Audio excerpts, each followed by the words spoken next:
कहावत है कि लहरों से डर के नौका पार नहीं होती है, कोशिश करने वालों की कभी हार नहीं होती है।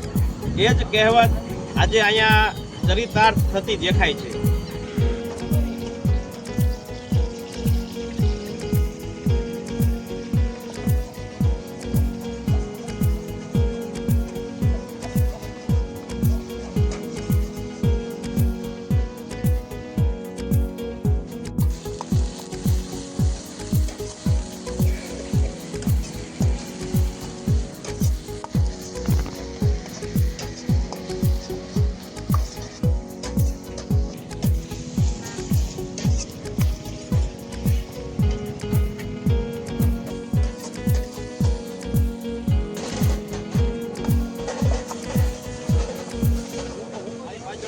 દેખાય છે કે અતિથિ નાસ્તા ગૃહ અને આપ જોઈ છો કે આ તરવરીયો યુવાન મહેનત કરે છે અને અત્યારે આ નાસ્તાની લારી ઉપર આપણે છીએ।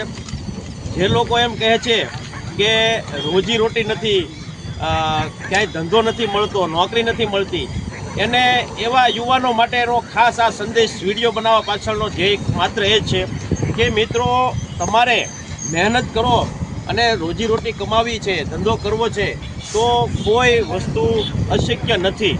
એનું જીવતું જાતું ઉદાહરણ છે આ નાસ્તાની લારી। આ તરવરીયો યુવાન અત્યારે નાસ્તો બનાવે છે અને સાંજે એમ કહેવાય કે ખૂબ સારી એવી રોજીરોટી પોતાના ઘરે લઈ જાય છે। એ પોતે શું શું બનાવે છે, કઈ રીતનો આખો એનો કોન્સેપ્ટ છે એ આપણે પોતે એની મોઢેથી આપણે સાંભળીશું અને એની પાસેથી વધારાની માહિતી લઈશું। તો મિત્રો આ તરવરીયો યુવાન આપ જોઈ રહ્યા છો, એનું નામ છે કેતનભાઈ ભાલિયા અને આપ જોવો છો આ સેટઅપ આખો બધો બરોબર। તો આગળનો સંવાદ કેતનભાઈ સાથે જ કરશું।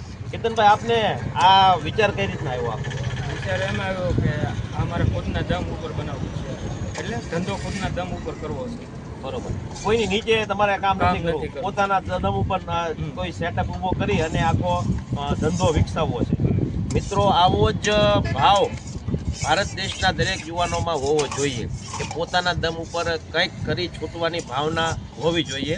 મેં પોતાના દમ ઉપર ધંધો આખો સેટઅપ ઊભો કર્યો, વાત બરોબર છે, પણ તમને એવો વિચાર કેવો કે મારે આ ખાણીપીણીનું જ આખું ઊભું કરવું છે ને આ ધંધો કરવો છે?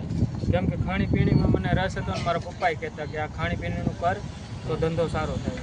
બરોબર, ખાણી એક સરસ વાત છે મિત્રો, ભાઈ સરસ કરી, કારણ કે ઓલ ઓવર માર્કેટ તમે જોવા જાઓ અત્યારે તો ખાણીપીણીનું માર્કેટ એવું છે કે જે લગભગ હું ખોટો ન હોઉં ત્યાં સુધી 50% પ્રોફિટ માર્જિનમાં હાલે છે, એમાં લગભગ તમને 50% પ્રોફિટ મળે છે।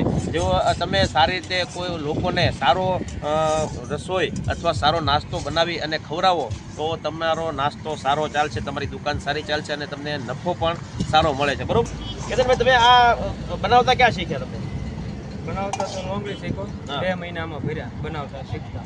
બરોબર, અને તમે શું શું આઈટમ બનાવો છો એ જરાક જણાવી દો? મંચુરિયમ, પછી દાબેલી, વડાપાવ ને સમોસા। મંચુરિયમ, દાબેલી, વડાપાવ અને સમોસા, આટલી વસ્તુ કેતનભાઈ બનાવે છે। આ પાછળ તમે જોઈ રહ્યા છો એના ભાઈ છે, એ પોતે અભ્યાસ કરે છે, ભણે છે, પણ અત્યારે વેકેશન જેવું છે એટલે એ મદદ માટે આવે છે। પછી બીજું કેતનભાઈ, આ આખો આ રિક્ષામાં જે તમે ઊભું કર્યું એની પાછળનો આમ તમને આઈડિયા ક્યાંથી આવ્યો? એ મારા પપ્પાએ શીખવાડ્યું કે બેટા આપણે આમ કરશું તો આમ થશે। એમના પપ્પાનો આઈડિયા છે અને ભાઈ મને પહેલાં જણાવ્યું કે એમ કે આ જે રિક્ષા જે છે એ બેટરીવાળી રિક્ષા છે, પ્રદૂષણ વગરની, અને આખી રિક્ષા એ લાવ્યા અને આખો રિક્ષા મેં તમને બતાવી હમણાં કે રિક્ષામાં આખો એને આ રીતનું નાસ્તાનું લારી બને એ રીતનું આખું સેટઅપ ઊભું કર્યું અને એમાં જ આખી ખાણીપીણીની લારી એણે દુકાન જેવું બનાવ્યું। અને બીજું કે આ ધંધામાં મિત્રો એક ફાયદો એ છે કે તમારે કોઈ દુકાનનું ભાડું ચૂકવવું પડતું નથી, કારણ કે તમે અત્યારે આ રોડ ઉપર અમે આખું સેટઅપ જોયું તો કોઈ પ્રકારનું આમાં ભાડું નથી। સાંજે તમારે આ આખું પેકઅપ કરી અને માલ સામાન રિક્ષામાં ભરી અને તમે પોતાના ઘરે જઈ શકો, જેથી કરીને અને કોઈ તમારે ટ્રાફિકમાં અડચણરૂપ ન થાય, કોઈ ભાડું ન ચૂકવવું પડે અને નફો પણ સારો એવો મળે। મિત્રો, આપણે નાસ્તાના વખાણા આપણે એના મોઢે તો સાંભળ્યા, પણ જે એના કસ્ટમરો છે એના મોઢે પણ આપણે પૂછીએ રિવ્યૂ કે કેવા કેવા નાસ્તો એને આમ કેવું લાગ્યું? તમને કેવો નાસ્તો લાગ્યો? મસ્તીનું બને છે, વડાપાવ, સમોસા 1 નંબર બને છે અને માણસોની લાઈન લાગે છે જમવા માટે, આવા નાસ્તો કરવા માટે।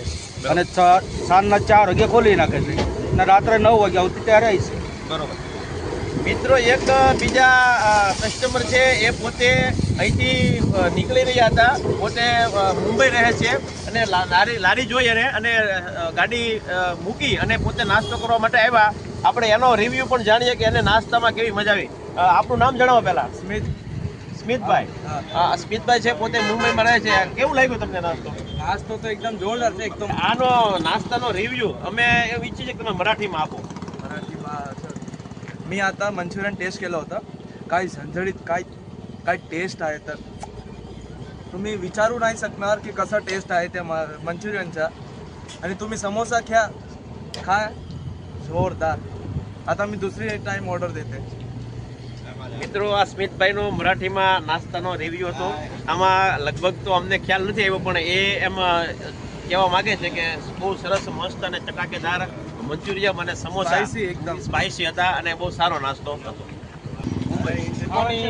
ભીડ જોતા આપને એવો અંદાજ આવે કે ખરેખર નાસ્તાનું જે અતિથિ નાસ્તા ગૃહ છે એ સારું નાસ્તો બનાવતા છે અને નાસ્તો સારો હોય તો જ ગ્રાહકોની ભીડ હોય અને તો જ બીજી વાર લોકો આવે. મિત્રો, 4 વાગ્યાથી રાતના 10 વાગ્યા સુધી આપ નાસ્તો કરવા માગતા હો તો તમને એડ્રેસ આપી દઉં છું. તળાજા મહુવા નેશનલ હાઈવે, બોરડા ગામ, ગોપનાથ ચોકડી પાસે રઘુવીર હોટલની સામે અતિથિ નાસ્તા ગૃહ કેતનભાઈ પાલિયા.